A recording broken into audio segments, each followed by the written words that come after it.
धरती का बैकुंठ कहा जाने वाला बद्रीनाथ धाम क्या केवल एक प्राचीन मंदिर है? क्यों आज भी लाखों श्रद्धालु इन्हीं दुर्गम रास्तों से होकर बद्रीनाथ के दर्शन करने जाते हैं? और फिर सबसे अजीब बात कि जब पूरे भारतवर्ष में मंदिर साल भर खुले रहते हैं तो बद्रीनाथ मंदिर के द्वार साल में केवल 6 महीने के लिए ही क्यों खुलते हैं? क्या वाकई में शीतकाल में भगवान वहां निवास नहीं करते? अगर नहीं तो कहाँ चले जाते हैं भगवान? और मंदिर बंद होने पर जो अखंड ज्योति जलती है उसे कौन जलाता है? क्यों यह अग्नि कभी भी नहीं बुझती? और क्या सच में नर और नारायण पर्वत धीरे धीरे एक दूसरे की ओर खिसक रहे हैं?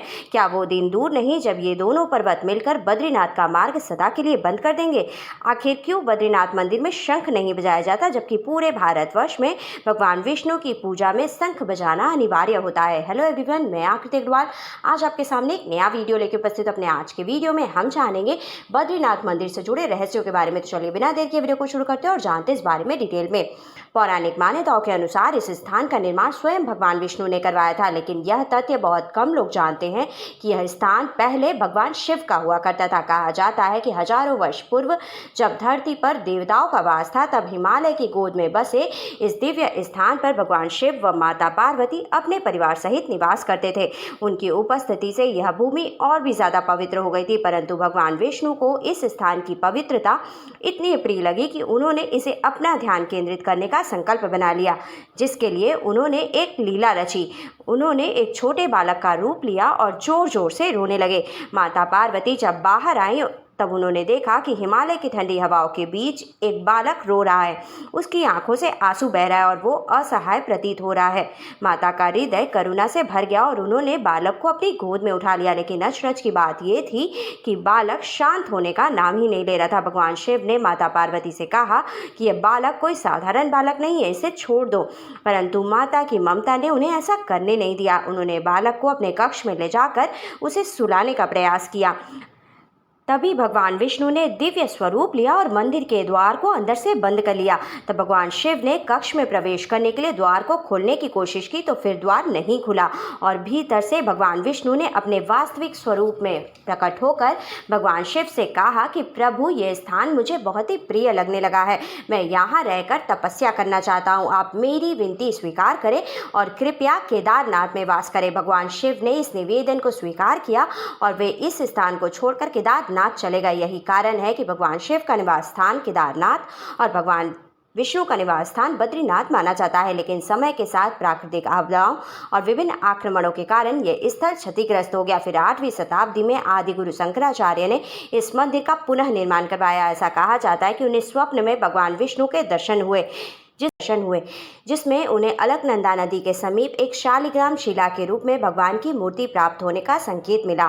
आदि गुरु शंकराचार्य जी ने उस स्थान पर जाकर मूर्ति को प्राप्त किया और इसे विधिवत स्थापित किया, जिसके बाद बद्रीनाथ धाम पुनः सनातन धर्म के एक विश्वविख्यात तीर्थ स्थल के रूप में प्रसिद्ध हो गया। बद्रीनाथ धाम की महिमा केवल पौराणिक कथाओं तक सीमित नहीं है, बल्कि यह स्थान प्राकृतिक रूप से भी अत्यंत अद्भुत है। यह मंदिर समुद्र तल से लगभग 10,170 फीट की ऊंचाई पर स्थित है और चारों ओर से बर्फ से ढकी चोटियों से घिरा हुआ है। मंदिर के समीप बहने वाली अलकनंदा नदी इसकी दिव्यता को और भी ज्यादा बढ़ा देती है। बद्रीनाथ धाम से जुड़े कई रहस्य और चमत्कार भी हैं। चलिए जानते हैं उनके बारे में, जिनमें सबसे बड़ा रहस्य है शंख बजाने की मनाही। हालांकि यह स्थान भगवान विष्णु का निवास स्थान है, फिर भी यहाँ शंख नहीं बजाया जाता, जबकि शंखनाद को हिंदू धर्म में अत्यंत पवित्र और शुभ माना जाता है। इस परंपरा के पीछे एक अत्यंत रहस्यमयी व आध्यात्मिक कथा छुपी हुई है। कहा जाता है कि बद्रीनाथ मंदिर परिसर में स्थित तुलसी भवन में एक बार माता लक्ष्मी साधना में लीन थी। वह तपस्या ऐसी थी कि हर ध्वनि, हर कंपन, हर व्यवधान उनकी साधना को भंग कर सकता था। ठीक उसी समय शंखचूर्ण नामक एक अत्याचारी दैत्य का भगवान विष्णु ने अंत किया और परंपरा के अनुसार इसमें शंखनाद अवश्य ही होता, पर भगवान विष्णु ने शंख नहीं बजाया। उन्होंने यह जानते हुए कि शंखनाद की ध्वनि माता लक्ष्मी के ध्यान को बाधित कर सकती है, उसे स्थगित कर दिया और तभी से बद्रीनाथ धाम में शंख बजाना वर्जित माना जाता है।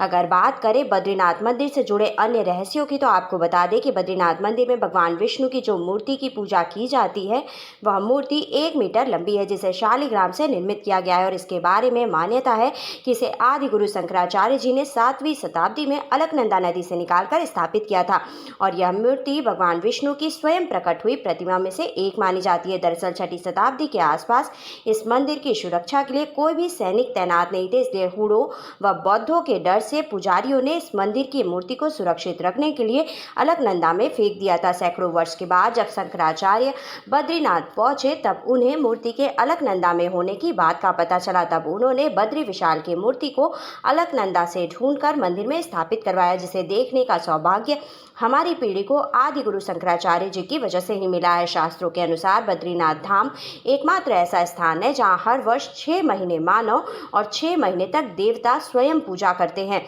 केदारनाथ धाम की तरह ही बद्रीनाथ मंदिर के कपाट भी हर साल विशेष विधि विधान के साथ 6 महीने के लिए बंद कर दिए जाते हैं। अब यह प्रश्न स्वाभाविक है कि बद्रीनाथ मंदिर के कपाट 6 महीने के लिए क्यों बंद कर दिए जाते हैं। इसका प्रमुख कारण इस क्षेत्र का भौगोलिक और मौसम से जुड़ा स्वभाव है। दरअसल उत्तराखंड के चमोली जिले में स्थित बद्रीनाथ धाम अत्यधिक ऊंचाई पर स्थित है, जहां अक्टूबर नवंबर से लेकर अप्रैल मई तक भारी बर्फबारी होती है। इस दौरान पूरा क्षेत्र बर्फ की मोटी चादर से ढका होता है, जिससे यहां आवागमन असंभव हो जाता है। इसी वजह से हर वर्ष इस अवधि में इस मंदिर के कपाट बंद कर दिए जाते हैं ताकि मंदिर की पवित्रता व धार्मिक गतिविधियां बिना किसी विघ्न के सुचारू रूप से चल सके।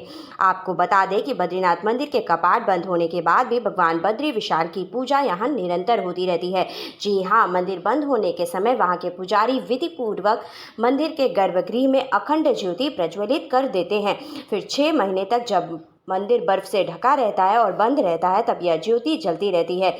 जब अक्षय तृतीया के पावन अवसर पर कपाट पुनः खोले जाते हैं तो वहां पहले से ही जलती हुई यह ज्योति सबको आश्चर्यचकित कर देती है। यह दिव्य घटना किसी चमत्कार से कम नहीं लगती। सवाल बहुत हैं, लेकिन सवालों का कोई ठोस भी जवाब नहीं है। कहा जाता है कि जब धरती पर धर्म का पतन और अधर्म की वृद्धि होती है तब प्रकृति भी अपने स्वरूप में परिवर्तन करने लगती है। ऐसे ही एक महान भविष्यवाणी जुड़ी हुई है बद्रीनाथ और केदारनाथ धाम से, उन तीर्थों से जो आज मोक्ष के मार्ग बताए गए हैं लेकिन कल केवल स्मृति बनकर ही रह जाएंगे। पुराणों के अनुसार जब धरती पर भूकंप, प्रलय और भीषण सूखा आएगा, जब गंगा भी अपना पवित्र प्रवाह छोड़ देगी, उसी काल में बद्रीनाथ और केदारनाथ धाम भी विलीन हो जाएंगे। यह केवल एक प्राकृतिक आपदा नहीं होगी, यह एक युग का अंत होगा। सबसे रहस्यमयी भविष्यवाणी यही है कि जिस दिन नर और नारायण पर्वत आपस में मिल जाएंगे उस दिन बद्रीनाथ धाम का मार्ग सदा के लिए बंद हो जाएगा। लेकिन सनातन धर्म में एक अंत भी एक नई शुरुआत लेकर आता है। जब वर्तमान बद्रीनाथ और केदारनाथ धाम लुप्त हो जाएंगे तब भविष्य में एक नया तीर्थ प्रकट होगा जो भविष्य बद्री के नाम से जाना जाएगा। यह तीर्थ उन पुण्य आत्माओं के लिए होगा जो सत्य, धर्म और तप के मार्ग पर चलकर आगे की यात्रा करेंगे। हमारी आज की वीडियो आपको कैसे लगी हमें कमेंट करके बताइएगा। आज के वीडियो में बस इतना ही। For more such interesting video like and subscribe my channel. Thank you. Bye bye.